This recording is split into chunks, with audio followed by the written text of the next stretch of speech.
visiem, te Anete, un šodien es jums gribēju pastāstīt par to, ko var darīt tādā gadījumā, ja jums no kājām krīt nost laiviņas. Protams, ir divu veidu laiviņas. Ir zemupēžu laiviņas un ir augstupēžu laiviņas. Tomēr izmantojamie līdzeklīši, izmantojamie aksesuāri būs tad tie paši. Pirmais un galvenais būtu šādi te papēžu aizsardziņi, jeb heel grips. Viņi ir tātad no zamšādas, otra pusīt viņam ir noklāta ar līmi, kuru sākumā aizsargā šāds te papīrīts. To noņemat nost, tad viņš kļūst vislipīgs, un viņu vienkārši ielīmē kurpītē šeit te aizmugurītē. Tādā veidā viņš noturēs kājiņu tad vietā, un papēdīts vairāk necelāsies uz augšu. Ko vēl var darīt?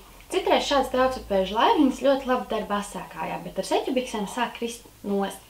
Tādā gadījumā diez vai jūs gribēsiet līmēt šādas te iekšā, tāpēc, ka viņi tur arī paliks.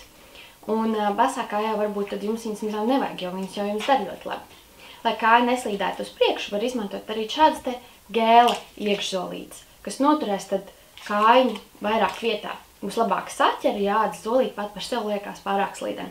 Tad viņi arī vienkārši ieliek iekšā.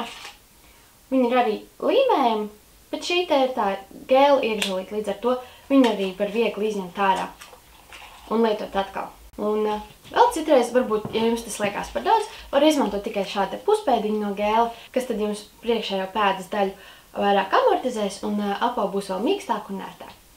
Es ceru, ka šis video jums bija noderīgs, atzīmējiet, ka jums viņš patika, un sekojiet manam kanālam, lai uzzinātu vēl kādas jaunas lietas.